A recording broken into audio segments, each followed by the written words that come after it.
For the next 24 hours, I'm eating like a Viking. No processed food, no sugar, just pure ancestral fuel. Will this leave me feeling like a warrior or leave me hungry for modern food? Let's find out. Good morning, everybody. It is like 6 a.m. here in the Great White North. It is roughly minus 27 degrees Celsius outside, which is absolutely insanely cold. It's freezing. Tons of snow outside as well. And it just got me feeling like a little nostalgic or reminiscent of my ancestral days, I guess. Looking back at what my family used to go through back in ancient times, as I come from a Viking heritage. And so I got thinking about what would a Viking eat on a daily basis. And it's funny because as I did more studying with it, I got into some different research studies, one of which was done in 2016 and published in the Quarterly Review of Biology. And it suggested that the human metabolism and digestive system has adapted over thousands of years for specific regional diets. For example, populations in Northern Europe and Scandinavia have higher tolerances for lactose because of their daily consumption of it over generations. Or for another example, the Inuit in Northern Canada ate a high-fat, low-carb diet based off of marine mammals and have a genetic adaptation to be able to process those fats efficiently. So what exactly is a Viking diet? Well, let's look at it this way. In reality, there's no such thing as quote-unquote a Viking diet. I'm not trying to make something trendy here or anything like that. It's ancestral. Along the lines of a paleo diet. Vikings pre the discovery of Britain, when they got into more like grain farming and stuff like that. But before that time, they were heavy into your grass-fed meats and wild-caught marine life. They eat full-fat dairy if you can tolerate it. Fermented foods like something called skyr, which is like similar to a Greek yogurt, or pickled vegetables, sauerkraut, things of that nature, pickled beets, pickled carrots, blah, blah, blah. Lots of berries, root vegetables, leafy greens. They did have some grains, so they obviously had bread, but it was the darker ones, so barley, rye, and oats for breakfast, for porridges, things like that. And of course, nowadays they'd be avoiding any processed foods or refined sugars. So let's get into what this will be. I'll take you through my meals today at that point and go from there. But right now, I'm going to get my day started because it is the butt crack of dawn. In fact, it's not even that yet. The sun is definitely nowhere near coming up. So I'm going to get my day started, wake up a little bit. You might tell I'm a little tired. But let's go from there, and I will take you on this journey, and let's enjoy it together, all right? Talk to you.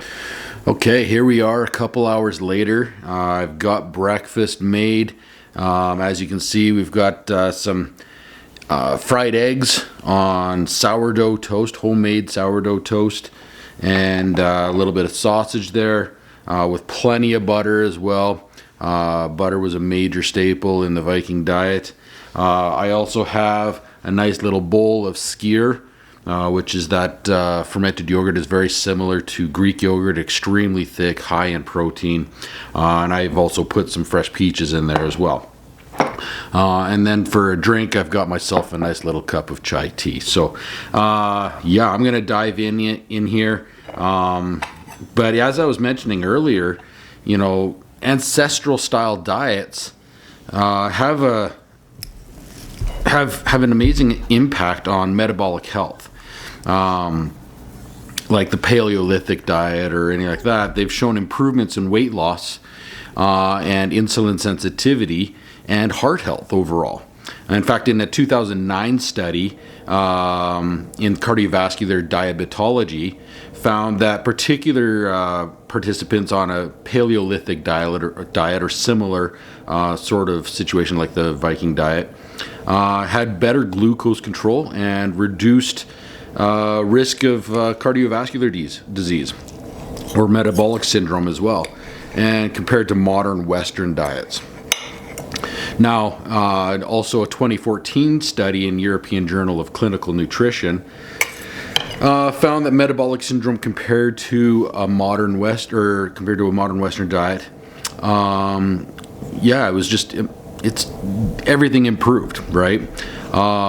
European Journal of Clinical Nutrition showed that a diet rich in whole foods, so like your lean meats, your grass-fed meats, your wild-caught fish, fresh vegetables, nuts, fresh seasonal fruit, led to a lower blood pressure and overall inflammation. So these are things that you should really keep in mind when you're considering what you should be taking into your body, because depending on where you are, where you're from in the world, it can have a massive impact on what your body is adapted or has been adapted to over thousands of years to be able to eat. Like people from Southern Asia or India or even Asia itself, like China and stuff, they're very likely going to be adapted to have a much different diet than someone like myself whose ancestors are from Northern Europe and Scandinavia. Even people from continental Africa, extremely different adaptation to the diet than elsewhere. So keep these things in mind. Now, also on top of that, there's impacts on gut health and microbiome. In 2018, research in Nature Communications found that traditional and ancestral diets help maintain diverse gut microbiome. So you're going to be able to digest better, whereas Western foods, especially with high processed foods, high sugars, those gut biomes started to die off and were lost. They saw a decline in the diversity of it. Scandinavian research has shown that fermented foods such as Viking staple of skyr, which I have here, or different fermented vegetables like I've mentioned before. I'm a fan of sauerkraut, but you could get anything, fermented beets, you could get pickles, so on and so forth, have incredible impact on your gut health and reduce inflammation as well. So yeah, let's dive in, let's eat some breakfast and go from there. So I love eggs and sourdough, so good. Did you guys know that the Vikings didn't waste anything? They made something called blood pancakes. Using animal blood, they mixed with the flour and spices, and it was rich in iron. Great for warriors, kept them healthy, kept them strong. So yeah. All right, I'm gonna love this. Enjoy it, and I'll talk to you guys around lunch.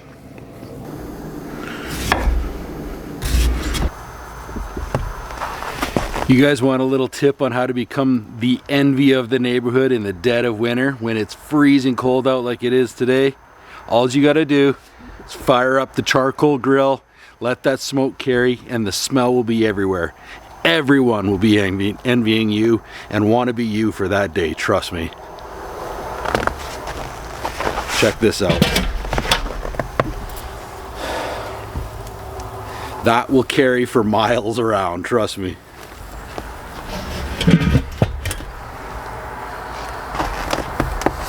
Okay, so we are at lunch now. I'm gonna go with a slightly heartier meal. So what we have here, if you can see that, is we've got some steamed beets, some steamed Japanese yams, and a nice rib steak. And of course, plenty of butter. Again, we're looking at what the staples would be within the Viking diet there, or my ancestral diet, and just a touch of salt on those tubers there.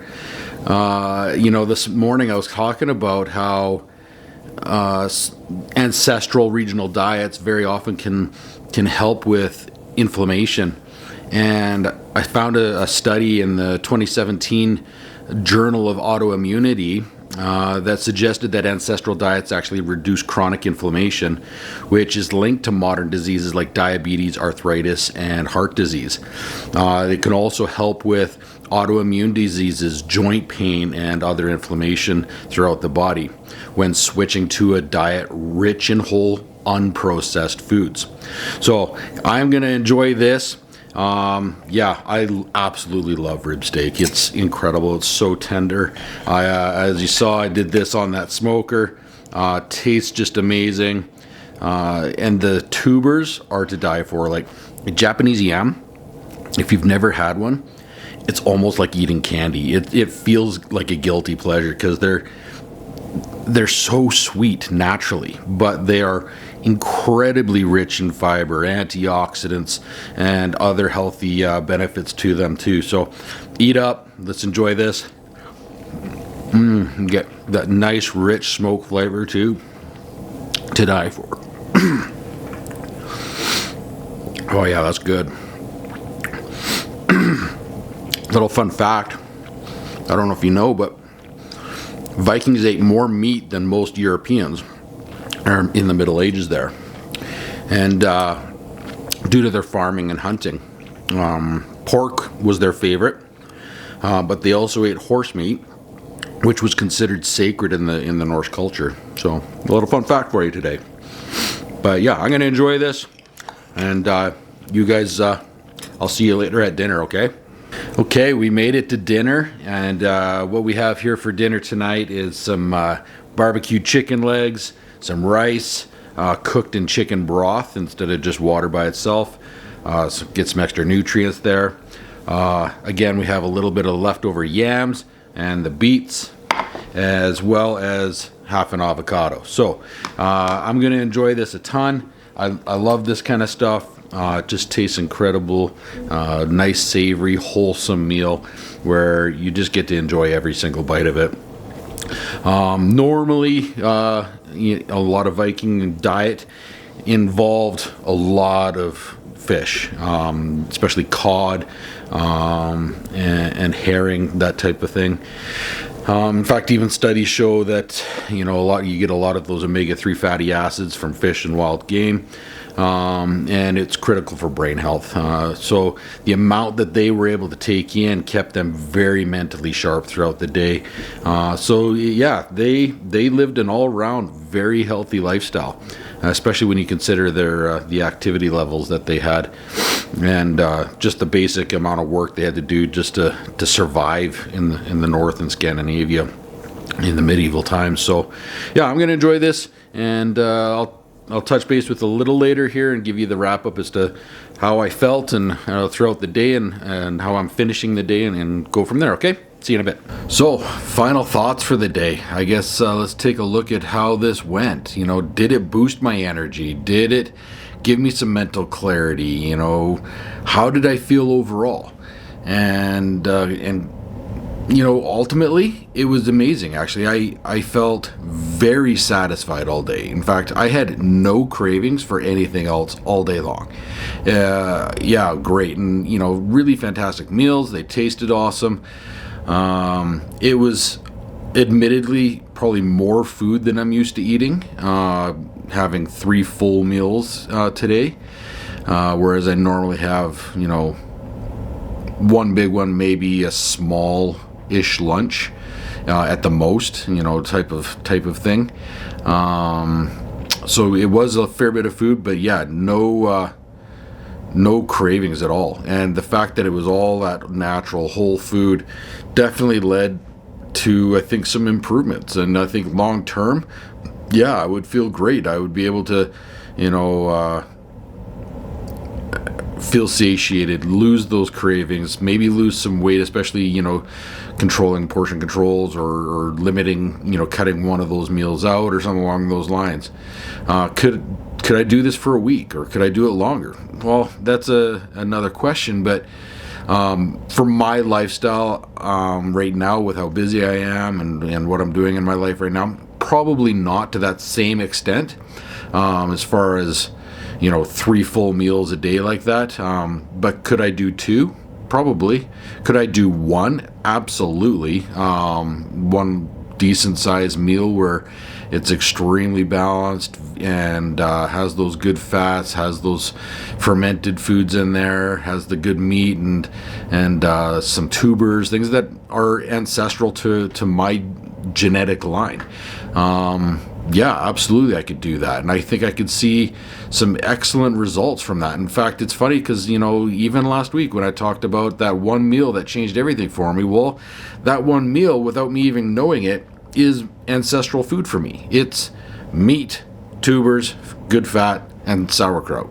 Like, it was perfect, right? Like, it really did fit everything I needed for my ancestral genetic makeup. So give that a try.